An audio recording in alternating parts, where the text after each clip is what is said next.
Scene की starting होती है जस्ट यूटो के ही ऊपर से। उस वक्त तक आर्थर यूटो के बहुत ज्यादा नजदीक होता है। यूटो वहां पर अपनी बॉडी से बहुत सारे स्पाइक्स को निकालता है, लेकिन आर्थर पीछे हटते हुए उन स्पाइक्स को डॉज कर लेता है, लेकिन यूटो वहीं पर नहीं रुकता। यूटो अपनी बॉडी से चारों तरफ बहुत सारे स्पाइक्स को छोड़ता है, लेकिन आर्थर पीछे हटते हुए उन स्पाइक्स को काटते हुए और उन्हीं स्पाइक्स का सहारा लेते हुए यूटो के ही सारे के सारे अटैक्स को डॉज कर रहा था। जब पूरी तरीके से स्पाइक्स के बीच में घिर जाता है, आर्थर अपनी डॉन्स ब्लेड को यूज करते हुए वहां पर सारे के सारे स्पाइक्स को अपनी के साथ स्लैश करते हुए काट देता है। उस अटैक को डिफेंड किया होता है कि तभी आर्थर के पीछे से कुछ और अटैक्स आर्थर को लगने वाले होते हैं, लेकिन आर्थर अपनी ब्लेड को सामने करते हुए यूटो के इस स्पाइक को ब्लॉक कर लेता है। लेकिन तभी एक यूटो की स्पाइक आर्थर के हाथ के ऊपर लग जाती है, जिसकी वजह से उसकी ब्लेड उसके हाथों से छूट जाती है। आर्थर वहीं से नीचे गिरने लगता है कि तभी वहां पर आर्थर सिल्विया को बुलाता है। यूटो को जैसा ही मौका मिलता है वो अपनी बॉडी को सन की तरफ कर लेता है और उसकी शेडो से जितने भी स्पाइक्स बने हुए होते हैं, जो कि बहुत ही ज्यादा होते हैं, वो आर्थर के ऊपर थ्रो कर देता है। आर्थर भी अपने काउंटर में अपने फिस्ट के अंदर अपने आइस एलिमेंट को एक्टिवेट करता है और उन स्पाइक्स के ऊपर देकर मारता है, जिसकी वजह से वो सारे के सारे स्पाइक्स आसमानी के अंदर स्कैटर हो जाते हैं। लेकिन यूटो वहां पर नहीं रुकता। यूटो अपनी बॉडी के ऊपर जो पत्थर जैसी चीजें होती हैं उन्हें अपने नाखूनों से उखाड़ता है और आर्थर की तरफ फेंक देता है। सारी की सारी छोटी छोटी चीजें कंक्रीट स्टोन के जैसे होती हैं, जो आर्थर को चारों तरफ से घेर लेती हैं। आर्थर को चारों तरफ से घेरने के साथ ही उनमें से बहुत सारे स्पाइक्स निकलते हैं, जो आर्थर के बॉडी के अंदर धंसने ही जा रहे होते हैं कि तभी वहां पर आर्थर अपनी बॉडी के ऊपर अपने र्यून्स को एक्टिवेट करता है और बर्स्ट स्टेप का इस्तेमाल करता है, जिसकी वजह से वो सारे के सारे उन अटैक्स को बड़ी आसानी से डॉज कर लेता है और वहीं से नीचे गिरने ही लगता है कि तभी वहां पर सिल्विया आ जाती है, जो आर्थर को अपने पीठ के ऊपर कैच कर लेती है। तभी वहां पर अचानक से सिल्विया के पास में यूटो अपेयर होता है और बोलता है, मैं बहुत ज्यादा इंप्रेस हुआ कि तुमने मेरे उस अटैक को डॉज कर लिया। इसके साथ ही यूटो अपने हाथ के ऊपर अपने स्पाइक्स के साथ एक वेपन बनाता है और सिल्विया को देकर मारता है। वो अटैक इतना ज्यादा पावरफुल होता है कि सिल्विया और आर्थर उससे घायल होकर आसमान से बड़ी तेजी से जमीन की तरफ गिरने लगते हैं। आर्थर सिल्विया से टेलीपैथी से बोलता है कि सिल्विया जल्दी से अपने फॉक्स फॉर्म में ट्रांसफॉर्म हो जाओ। सिल्विया बोलते हैं कि तुम्हारे पास इतना माना नहीं है कि तुम इतनी ऊपर से जमीन पर गिरने का इम्पैक्ट झेल पाओ। ये बोलते साथ ही सिल्विया आर्थर को अपनी बॉडी के साथ कवर कर लेती है। सिल्विया बोलती है, मेरी बॉडी पूरा नहीं लेकिन ज्यादातर गिरने के इम्पैक्ट को झेल लेगी। जिस पर आर्थर बोलता है कि नहीं सिल्विया, तुम ये नहीं कर सकती, जल्दी से अपने फॉक्स फॉर्म में आओ। इससे पहले आर्थर कुछ और कहता हमें यूटो को दिखा जाता है, जो अपने हाथ को जिसके अंदर स्पाइक्स होते हैं उसे आर्थर की तरफ करता है। वो अपने हाथ से बहुत सारे स्पाइक्स को शूट करता है, जो बड़ी तेजी से सिल्विया और आर्थर की तरफ बढ़ते हैं, लेकिन सिल्विया ने आर्थर की बॉडी को कवर कर रखा होता है, इसलिए मैक्सिमम डैमेज केवल सिल्विया को ही होता है। सारे के सारे स्पाइक्स सिल्विया को जाकर लगते हैं और सिल्विया भी वहीं पर जमीन पर गिर जाती है, जिसका इम्पैक्ट बहुत ज्यादा बड़ा होता है। यहीं से सीन चेंज होकर आया के ऊपर आता है। आया ने सही सलामत सारे के सारे प्रिजनर्स को इवैक्यूएट कर लिया था। आया उन बच्चों की तरफ देख ही रही होती है कि तभी वहां पर आया के पीछे से बहुत ही बड़ा धमाका होता है। ये धमाका आर्थर और सिल्विया के नीचे गिरने की वजह से हुआ होता है। वापस से सीन चेंज होकर आर्थर और सिल्विया के ऊपर आता है, जहां पर वो दोनों लोग गिरे हुए होते हैं। उन लोगों के वहां पर गिरने के इम्पैक्ट की वजह से वहां पर बहुत ही बड़ा खड्डा हो गया था। गिरने के बाद आर्थर की वहां पर आगे खुलती है। आर्थर तो सही सलामत था। आर्थर सिल्विया को बुलाता है, लेकिन सिल्विया जवाब नहीं देती। हमें दिखाया जाता है जो मैक्सिमम डैमेज आर्थर को होने वाला था वो सारे के सारे सिल्विया ने अपने ऊपर ले लिया था। सिल्विया आर्थर को रिस्पांस नहीं दे रही होती है, जिसकी वजह से वो बहुत ही ज्यादा घबरा जाता है। इसी बीच आर्थर को अपने पास की मेमोरीज याद आ रही थी, जहां पर उसके जितने भी नजदीक लोग थे वो सारे के सारे मरते जा रहे होते हैं।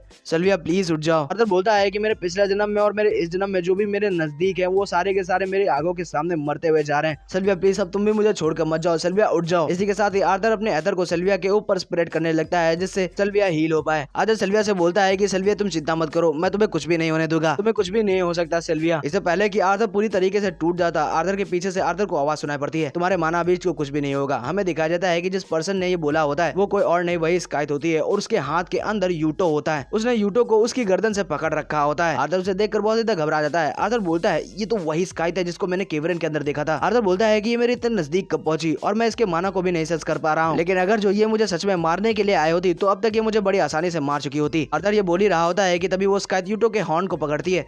आर्थर बहुत ही हैरानी से उसे देखते हुए बोलता है कि आखिरकार ये यहाँ पर करना क्या चाहती है। हमें दिखाया जाता है कि उस स्काइथ ने यूटो के हॉर्न को उसके सर से अलग कर दिया होता है। वो स्काइथ आर्थर की तरफ यूटो के उस हॉर्न को फेंक देती है। हॉर्न आर्थर के पास आकर गिरता है। आर्थर बोलता है ये हॉर्न वाइत्रा की बॉडी के अंदर सबसे ज्यादा इंपॉर्टेंट पार्ट होता है ना। आर्थर अपने घुटनों पे आते हुए सबसे पहले उस हॉर्न की तरफ देखता है, उसके बाद वो उस स्काइथ की तरफ देखता है। उस स्काइथ ने यूटो को उसकी गर्दन से पकड़ कर रखा होता है। तभी वो स्काइथ अपनी 2 उंगली के अंदर अपनी पावर्स को एक्टिवेट करती है और डायरेक्ट यूटो के डंटियान के ऊपर मारकर उसके डंटियान को सेटर कर देती है। मतलब कि यूटो का माना कोर अब क्रिपल हो चुका है। वो यूटो की बॉडी को उठाकर फेंक देती है, जो आकर आर्थर के पास गिरती है। आर्थर उस स्काइथ से बोलता है कि आखिरकार तुम ये क्यों कर रही हो। तभी वो स्काइथ बोलती है कि ये बैटल बहुत ज्यादा टफ थी, लेकिन तुम किसी तरीके से यूटो को हराना मैनेज कर पाए। तुमने इसे जिंदा छोड़ दिया, जिसमें तुम इसे इन्वेस्टिगेट करने के लिए वापस ले जा पाओ, लेकिन सेफ्टी के लिए तुमने इसके माना कोर को डिस्ट्रॉय कर दिया, जिससे वो मैजिक को ना यूज कर पाए। वहीं पर बेहोश होने की हालत में आर्थर उसकी बातों को सुन रहा होता है। आर्थर अपने मन के अंदर बोलता है इस चीज से फर्क नहीं पड़ता कि इस स्काइथ के पास इस चीज को करने के लिए अपना पर्सनल एजेंडा है। अगर जो किसी तरीके से आज मैं यहाँ पर नहीं मरता हूँ तो मैं इसके साथ काम करने के लिए तैयार हूँ। आर्थर उस स्काइट से बोलता है कि क्या ये ज्यादा हो जाएगा अगर जो मैं तुमसे तुम्हारा नाम पूछ लूं। जिसपे वो स्काइट बोलती है कि मेरा नाम सिरिस वाइत्रा है।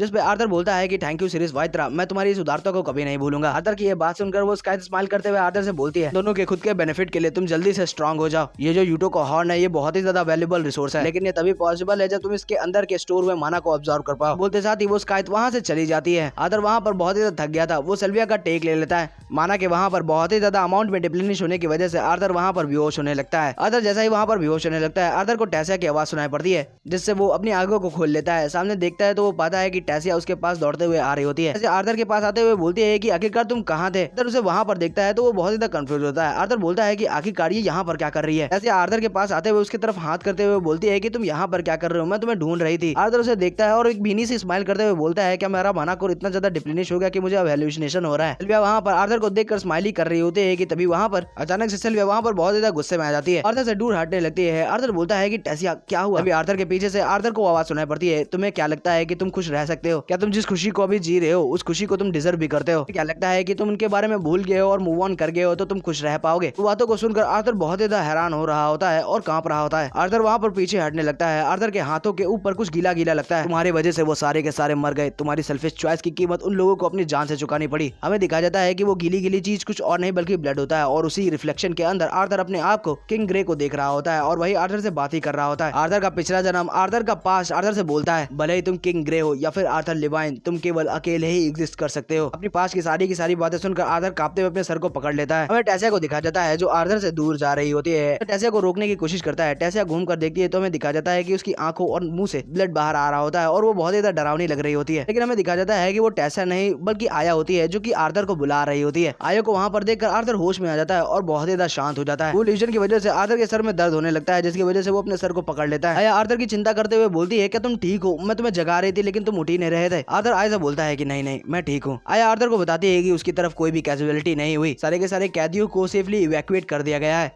मैंने गद्दार को खत्म कर दिया और मिका को भी कस्टडी में ले लिया गया है उसे इन्वेस्टिगेट करने के लिए। आया बोलती है कि सब करने के बाद मुझे लगा कि तुम्हें मेरी जरूरत लगेगी, लेकिन देखने से तो ये लगता है कि ये अननेसेसरी था। आया बोलता है कि ये बहुत ज्यादा मुश्किल बैटल थी लेकिन सिल्विया की मदद से वो उस रिटायनर को खत्म कर पाया। आया बोलती है कि हाँ तुमने कर दिखाया और मैं बहुत ज्यादा खुश हूँ कि तुम सही सलामत एक पीस के अंदर हो, हम जीत गया था। ये बोलते हुए आया आर्थर के कंधे के ऊपर हाथ रखती है। वहाँ पर आया के हाथ के ऊपर हाथ रखते हुए बोलता है कि नहीं ये लड़ाई तो अब जाकर शुरू हुई है। यहीं से सीन चेंज होकर काउंसिल पर आता है जहाँ पर मीटिंग चालू थी। इधर से वहाँ पर क्वेश्चन पूछे जा रहे थे कि किस तरीके से आर्थर ने वहाँ पर उस रिटायनर को खत्म किया। आर्थर वहां पर सभी को केवल उस स्काइट सेरिया को छोड़कर सारी की सारी बातों को और सारी की सारी स्टोरी को विस्तार से बताने लगता है। आर्थर बोलता है कि मेरे बताने के बीच में जब भी उन्हें क्लैरिफिकेशन की जरूरत पड़ती थी वो लोग मुझे रोक देते थे जिससे मैं उन्हें फर्दर डिटेल में अच्छे से समझा पाऊं। छोटे मोटे शब्दों में बताऊं तो उन लोगों को मेरी स्टोरी के ऊपर भरोसा नहीं हो रहा था। किंग गैलार्ड बोलते हैं कि आखिरकार तुमने कैसे एक नहीं लगातार दो रिटायनर्स को हराया है, हालांकि तुम अभी भी अपने व्हाइट कोर्ट पर नहीं पहुंचे। आर्थर की पावर रेलम की बात कर रहे हैं। किंग गैलार्ड की बात सुनकर ग्रैंडपा वैरन बोलते हैं कि आर्थर के पास भी एक लेंस का टाइटल है जो कि केवल नाम का नहीं है, जो सुनकर किंग गैलार्ड बोलते हैं मैं केवल जानना चाहता हूँ कि आखिरकार उसने उन रिटायनर्स के साथ कैसे फाइट को जीता। अगर जो इसके बारे में हमें नॉलेज होगी तो हम अपने लेंसेज को उन स्काइट और रिटायनर्स के साथ फाइट करने के लिए पहले से प्रिपेयर कर पाएंगे। गैलार्ड की ये बात सुनकर आर्थर शांति से गैलार्ड को घूर कर देखने लगता है। गैलार्ड भी आर्थर को घूर कर देख रहा होता है। और माय पर्सनल ओपिनियन मुझे किंग गैलार्ड बिल्कुल भी नहीं पसंद। मुझे पता है कि ये बंदा बहुत ज्यादा बेकार है और ये आर्थर को एक बार एग्जीक्यूट करने की भी कोशिश कर चुका है, क्योंकि अब आर्थर ह्यूमन होने के बाद भी इसके अंडर काम नहीं कर रहा बल्कि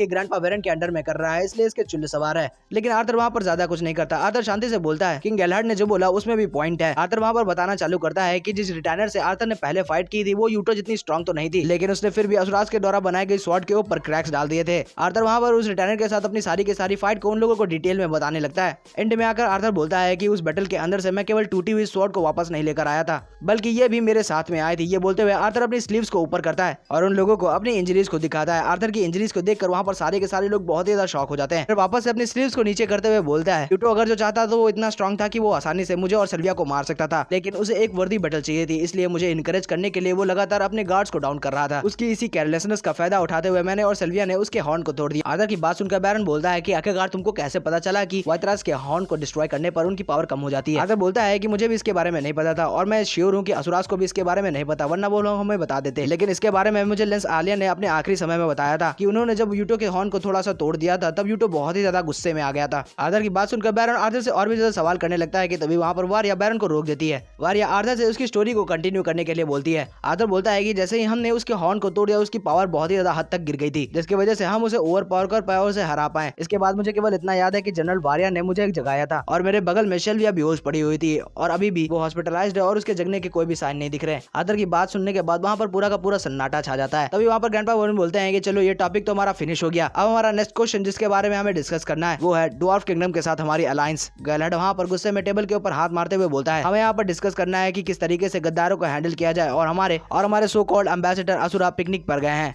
क्वीन बोलती हैं कि राधेश को जेल में डाल दिया गया है और लॉर्ड एल्डर बाहर गए हैं। उनके एब्सेंस में आखिरकार ड्वार्फ्स को कौन लीड करेगा? जैसा कि आर्थर ने बताया, क्लियरली ड्वार्फ किंगडम के अंदर बहुत सी ऐसी मल्टीपल फ्रैक्शंस हैं जो अलासिन आर्मी को सपोर्ट कर रहे हैं। तभी वहाँ पर टासिया के फादर बोलते हैं क्यों ना उनको ऑब्जर्व करने के लिए हम अपने ट्रुप्स अपनी फोर्स को वहाँ पर भेज दें, जिसपे किंग गैलहार्ड बोलते हैं कि अगर जो हम वहाँ पर अपनी ह्यूमन मिलिट्री को भेजेंगे तो उन्हें वहाँ पर देखकर लोग और भी ज्यादा घबरा जाएंगे और सिचुएशन बद से बदतर भी हो सकती है। आर्थर भी वहाँ पर शांति से उनकी सारी की सारी बातों को सुन रहा होता है। तभी वहाँ पर आर्थर बोलता है कि राधेश को पकड़ लिया गया है, क्या इसे पब्लिकली अनाउंस कर दिया गया है? जिसपे किंग गैलहार्ड बोलते हैं कि नहीं, अभी नहीं। जो सुनकर आर्थर स्माइल करते हुए बोलता है तो क्यों ना हम लोग इसे अपने एडवांटेज के रूप में इस्तेमाल करें। आर्थर की इस बात को कोई वहाँ पर समझ नहीं पाया होता है, इसलिए वो शांति से आर्थर की तरफ देखने लगते हैं कि तभी वहाँ पर ग्रैंडपा वैरन बोलते हैं बहुत ही ज्यादा उम्दा, आज आर्थर तुमने मुझे फिर से याद दिला दिया कि मैं अपनी जिंदगी में कुछ भी करूं लेकिन तुम्हारे अगेंस्ट में कभी वॉर ना करूं। बाकी के लोगों को भी समझ में आ गया था कि आर्थर का कहने का क्या मतलब है, हमें छोड़कर। जैसा के फादर बोलते हैं कि हमें राधेश से केवल ये चीज रिवील कराना होगा कि आखिरकार वो उन फैक्शंस को कांटेक्ट करता था और इसी तरीके से हम उन्हें ऑर्डर देंगे और उन्हें लगेगा कि ये राधेश का ऑर्डर है। जैसा कि मदर बोलते हैं कि इतनी जल्दी तो हम अलासिन आर्मी के तक नहीं पहुंच पाएंगे, लेकिन इसके जरिए हम उनकी इन्फॉर्मेशन को तो आराम से पा सकते हैं। ग्रैंडपा वैरन बोलते हैं चलो ठीक है, ये तय हुआ, मैं यहाँ पर जनरल मिका को इंट्रोगेट करूंगा और जनरल आया उस रिटायरर यूटो को हैंडल करेंगी। रही बात राधेश की इंट्रोगेशन की तो उसे हमें बहुत ही ज्यादा सीक्रेटली करना होगा जिससे किसी को भी इसकी कानो कान भनक ना लगे। ग्रैंडपा वैरन बोलते हैं कि चलो ठीक है, यहाँ पर सब कुछ हो गया लेकिन एक छोटा सा काम रह गया। वॉर के इस वक्त में तुम्हारे इस काम को एक्नॉलेज करना इम्पॉसिबल है, लेकिन तुमने यहाँ पर एक नहीं बल्कि दो रिटायरर्स को खत्म किया है। इसी के साथ ही साथ तुमने एक बहुत ज्यादा खतरनाक गद्दार को भी एलिमिनेट किया है। तो मुझे बताओ कि आखिरकार रिवॉर्ड के रूप में तुम्हें क्या चाहिए? आया वहाँ पर अपने सर को झुकाते हुए बोलती है कि आपका बहुत ही बहुत शुक्रिया, मैंने जो कुछ भी किया केवल इस वॉर के अंदर जीतने में मदद करने के लिए किया, इसके पीछे मेरी कोई रिवॉर्ड की इच्छा नहीं है। ग्रैंडपा वैरन आर्थर की तरफ देखते हुए बोलते हैं कि तुम्हारे बारे में क्या आर्थर?